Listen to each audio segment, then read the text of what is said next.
So, and this one's gonna be again about Worldly Wisdom by Josh Kaufman. And yes, I'm looking forward to it.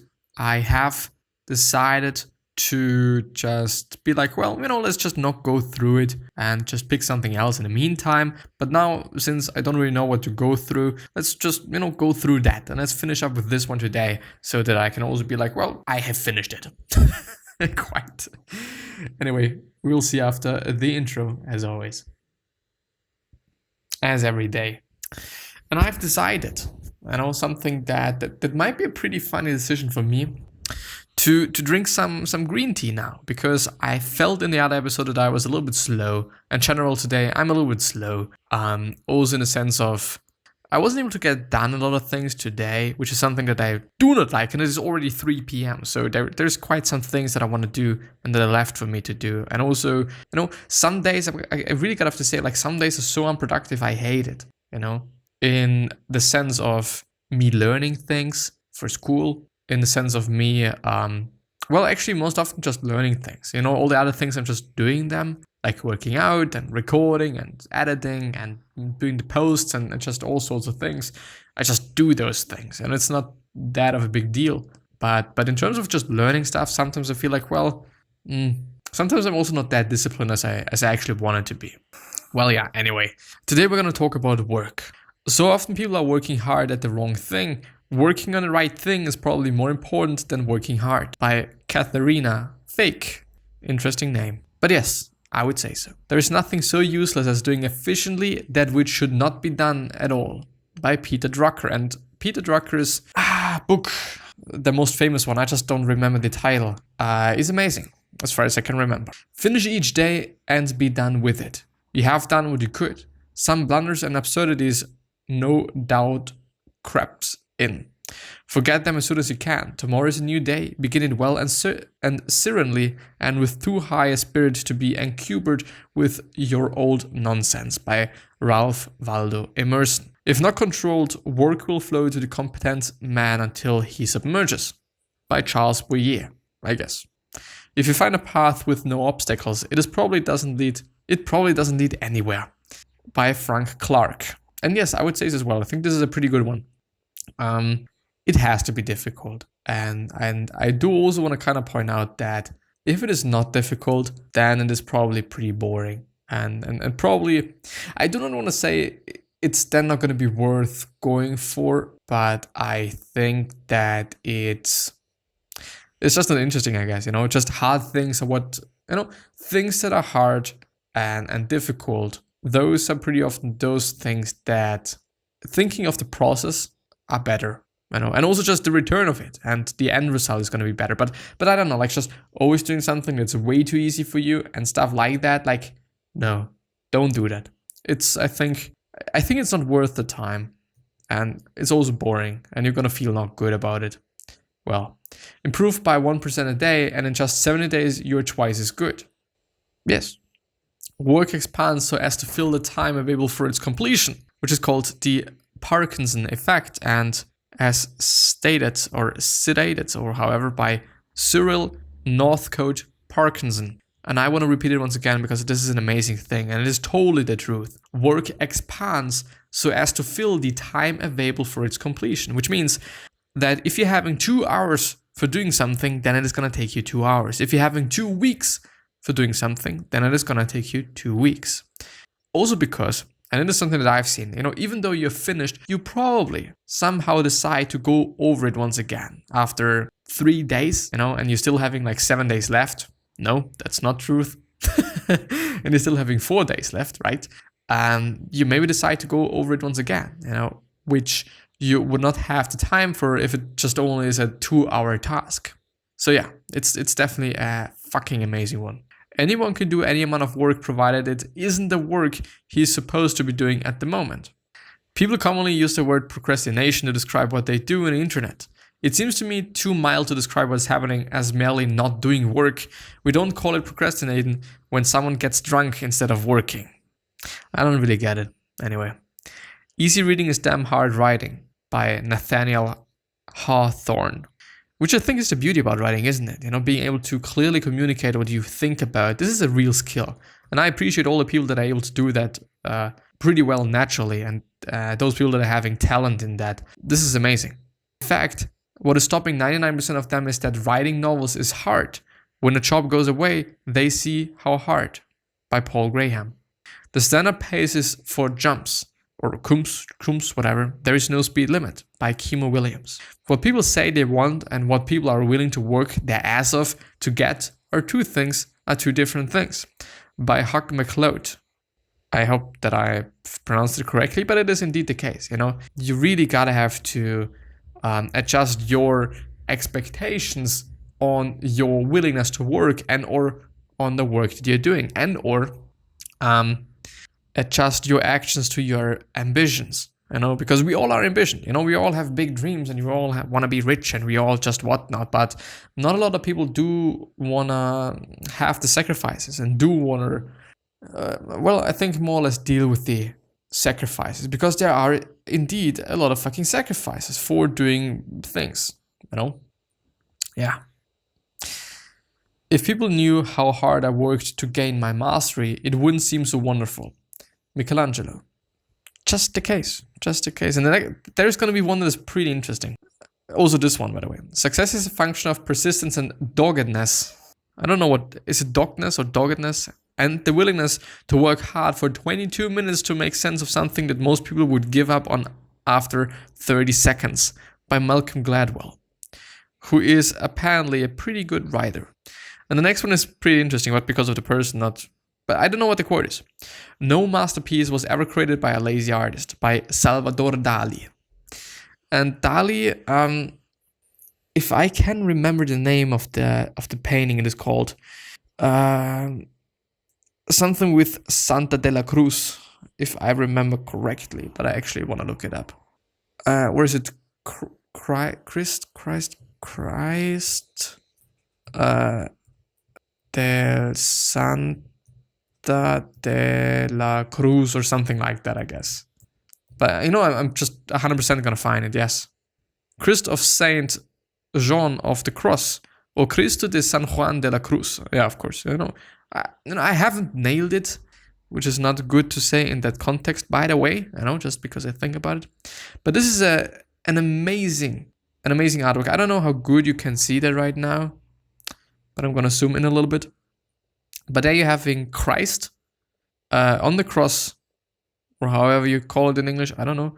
And the perspective is what's just really staggering in this one, because the cross is like just facing downwards, basically, or Christ is facing downwards, which is something that's, I don't know, nobody has done before quite, especially because Dali wasn't really known for religious things. He wasn't known for religious paintings. He was never ever painting something religious before, and this was his first one quite.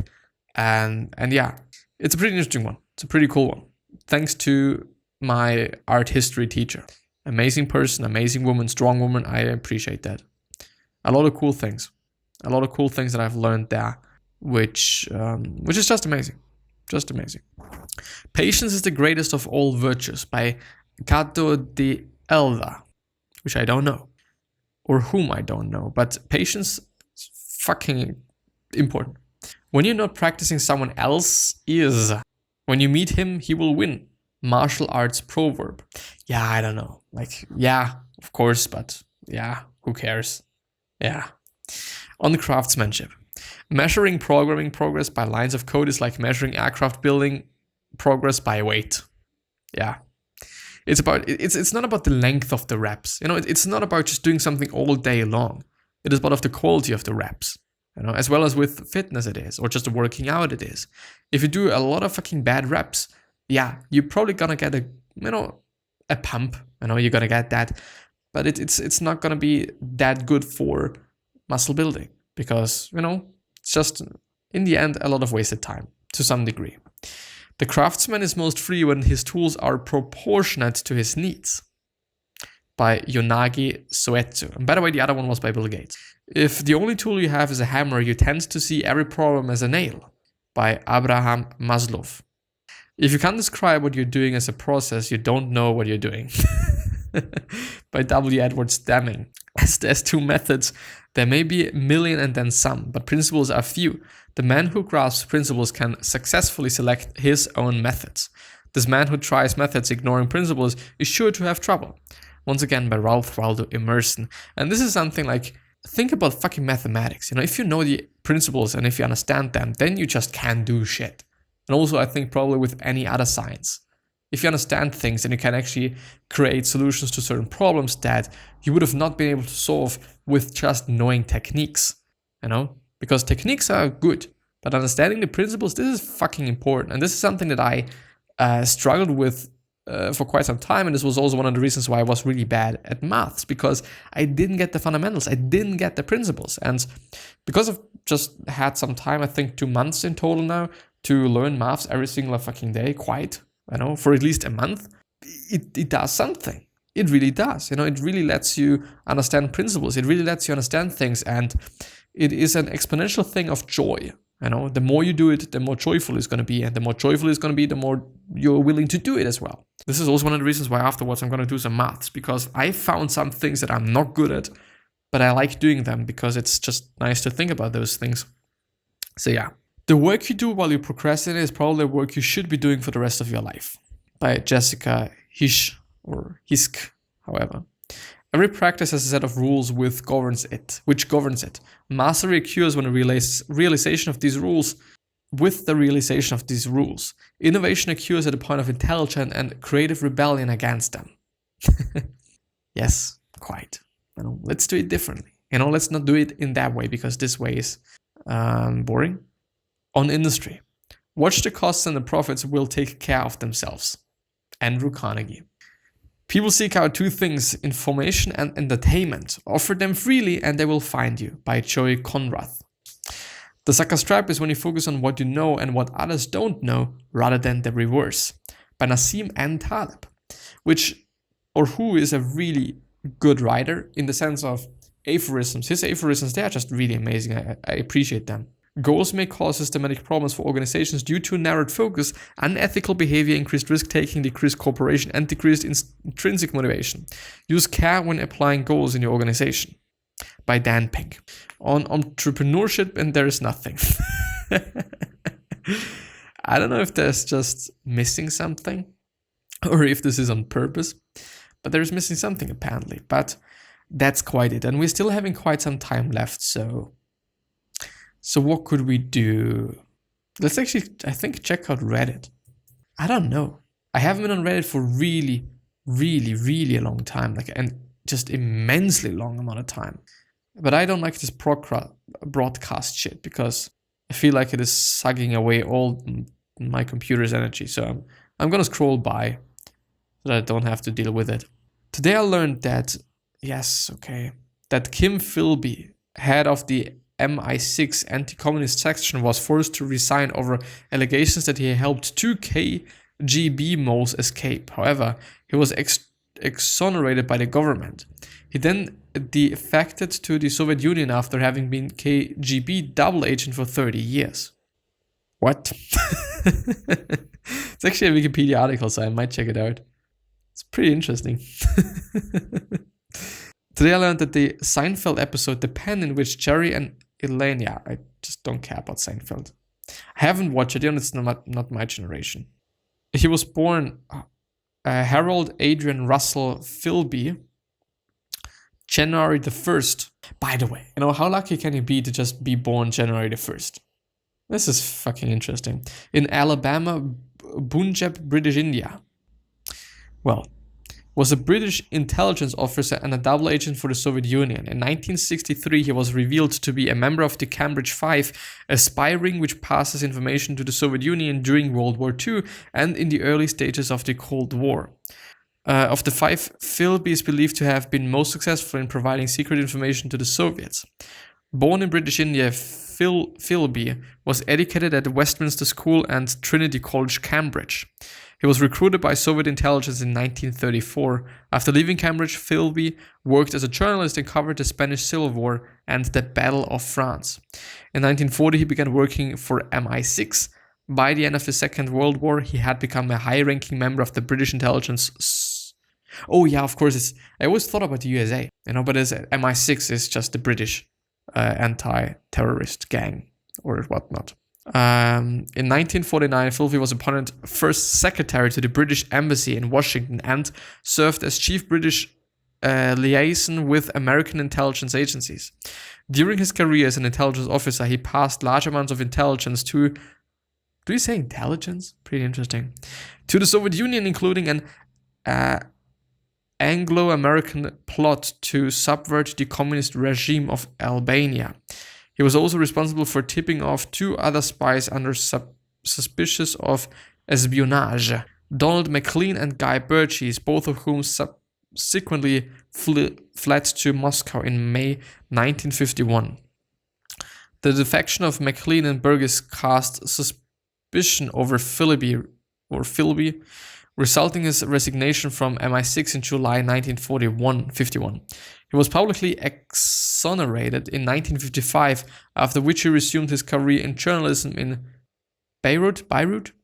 In January 1963, having finally been unmasked as a Soviet agent, Philby defected to Moscow, where he lived out his life until his death in 1988. I do wonder in which way this is nice. I do wonder in which way... he was in Vienna. Let's check that out. In Vienna, working to aid refugees from Nazi Germany, Philby met and fell in love with Litzi Friedman. Litzi Friedman, born Alice Coleman, however, a young Austrian communist of Hungarian Jewish origins. Interesting. Well, and there's just lots of other things, but it's actually very long. Very long. This is actually one of the reasons why I like Reddit so much, because you find so many interesting or strange things, if you will. Pretty interesting. Let's see if there's something else. Side hustles. What are good side hustles ideas that do not make me a slave of my own business? AKA, what can I do to just make a lot of money and don't do anything? It's the same shit. Quite. There's not gonna be something, It takes work. Do shit. My thing. Can I have my hair somewhere else? Thank you. Why does the ego feel the need to revisit old memories that cause negative embarrassment? Is there something it is looking for from this process? This is actually pretty interesting, because I thought about it as well. I'm trying to work out why the ego does this so I can find the stoic answer to overcoming it. This is something that I experienced a lot some time ago. I think you're on the right track in thinking that there is something which the ego is looking for from our old experiences. I think it might be the case that these memories cause us pain and embarrassment because we have not yet extracted the meaning from them, which is true, because you wouldn't feel bad about them if you just knew, okay, this is what I've gotten out of it. Questions that you might ask yourself: what is that I need to learn from this experience? What does it tell me about myself which can further my development of myself? I see these moments when I momentarily cringe at things that I've done in the past as an expression of my conscience, which believes that I have done something wrong, or maybe more accurately, not up to standard. It demands that I resolve it by thinking it through and extracting lessons from that experience. This is, by the way, something that I, quote unquote, struggle with as well, or think about as well. Like, there's a lot of things that I did, and now I think, like, why did I do those things? Why I'm such a big asshole? On one hand, on the other hand, it's like, why it's just been so irrelevant and unnecessary and stuff. So I like that. The first typeface I created was released on Behance a few days ago. Hope you like it. Maraksa, a display typeface by John David Matza. This is pretty cool. This is so Indian. It's so, I'm sorry, it's a good thing. I like it. But it's so dynamic. It's really cool. It's really cool. I gotta have to upvote that. It's really cool. Really is cool. But the problem with whether it is free or not, the problem with them is, are they gonna have all the characters that I need? For example, the German characters like and Ö and Ü, and all those things that I just need for writing. But this is of course just something that you're gonna use for posters. It's not gonna be like copy text.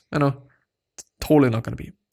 Today I learned the average soccer player runs 7 miles per game, midfielders average 9.5 miles, and referees average more miles than players. Yes, that's the truth, because they're running around all the fucking time. And as a player, If you're just a striker or something, then, sometimes you can rest and do nothing.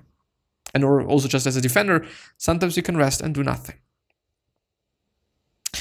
Days off. I called, okay. Today I learned American universities are fearing a massive drop in the numbers of people going to college by 2025 due to lowering birth rates. Yeah, but I don't know. I think they're not going to be like, wow, it's so amazing. We're going to die and we're not going to make any money because we have such a lot of money. Yeah. Today I learned that a plague in Plainfield, Indiana marks the spot where a carriage driver intentionally drove through a huge mud hole to fling ex-president Martin van Buren out of the carriage and into the mud. Van Buren had opposed a bill that would have funded improvements to the national road. I just really have a look at it. This is actually an NPR article. Please, I wanna... Van Buren Elm. That's fucking hilarious. Just intentionally doing that. Oh, I'm sorry. Today I learned that Australia's first cops were all criminals. Our first police forces was made up of 12 of the best behaved convicts. It's a good idea, that you give a lot of power to people that just use power for dumb shit. Today I learned that an annual supply of bottled water for a person who consumed 8 glasses a day would cost approximately $200. The same amount of tap water would cost approximately 33 cents. Yeah, this is a good thing if you live in Austria, for example, where you can fucking drink the tap water. It's fine. It's even better than bought water. Bought water schmeckt nach Scheiße, yeah. Schmeckt indeed nach Scheiße. It tastes like shit, yeah. Mixing up languages is not that good. Today I learned that the pillars of creation were probably destroyed 6,000 years ago. This was discovered after a new photo from Spitzer Space Telescope showed dust clouds from a supernova shockwave that happened 6,000 years ago. Think about that. 6,000 years ago. Something that we're seeing right now. Fuck, man. Fuck. It looks so beautiful. Even though it's not completed, I guess. But you don't need it, I think. I don't know. It's fucking lit. God. By the Hubble telescope. Why is this by the Hubble telescope? ? This video clip shows a visualization of the 3-dimensional structure of the pillars of creation. I don't even know what the pillars of creation is, by the way, or are. But let's have a look at this video. I see. Wow. And that's it. It's cool, but I don't know what I should get out of it. Closer view of one pillar. And the amazing thing is that all those photos, they're just like, I don't know, so well resoluted, if this makes sense, I don't know. The pillars of creation within the Eagle Nebula center a photo overlaid with the original HST image. Okay, I see. Looks like shit. I gotta have to look it up what it is. Or should I actually read it? Pillars of Creation is a photograph taken by the Hubble Space Telescope or elephant trunks of interstellar gas and dust in the Eagle Nebula, specifically the Serpens constellation, some 6.5 to 7,000 light years from Earth. They are so named because the gas and dust are in the process of creating new stars, while also being eroded by the light from nearby stars that have recently formed. Taken on April 1995, it was named one of the top 10 photographs for Hubble by Space.com. The astronomers responsible for the photo were Jeff Hessler and Paul Scrowan from Arizona State University. The region was re-photographed by ESA's Herschel Space Observation in 2012, and again by Hubble in 2014 with a new camera. Released in 2007, Xandra X-ray Observative had observed the area in 2001 and did not find many X-ray sources in the towers, but was able to observe sources at various X-ray energy levels in the area from young stars, and so on, and so on, and so on. But I think I'm going to end the episode there. Pretty strange episode.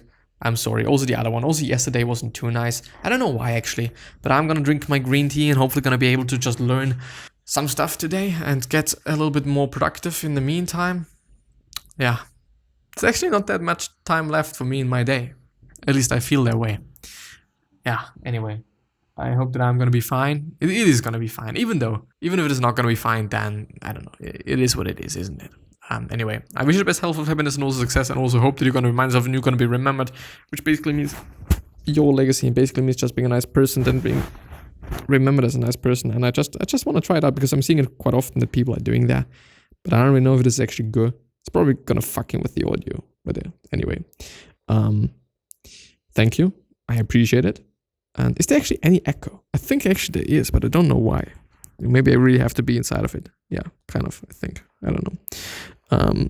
I wish you the best health, happiness, and also success, and also hope that you're going to remind yourself and you're going to be remembered, which basically means your legacy basically means just being a nice person and then being remembered as a nice person, which is a good thing. Always a good thing, you know. Yeah. 3 other questions that I'm having for you are, why are you here? What are you trying to change? And what's bothering you the most? These 3 questions are hopefully going to show you your purpose and maybe even a business idea, which is kind of the optimal thing that can happen, you know, because I mean, having purpose itself is a good thing. And then as well, just having a business idea with that is amazing. On the other hand, what could you do? What could you say? What could you make to make somebody's life better, more interesting, and just change it completely? What could you do? Because that's probably something that you can do, which is amazing, you know, so think about that. And yeah, with that being said, I'm hopefully going to see you next time. I appreciate everything. Please stay healthy and safe and everything. And I'm seeing you, you know. Thank you.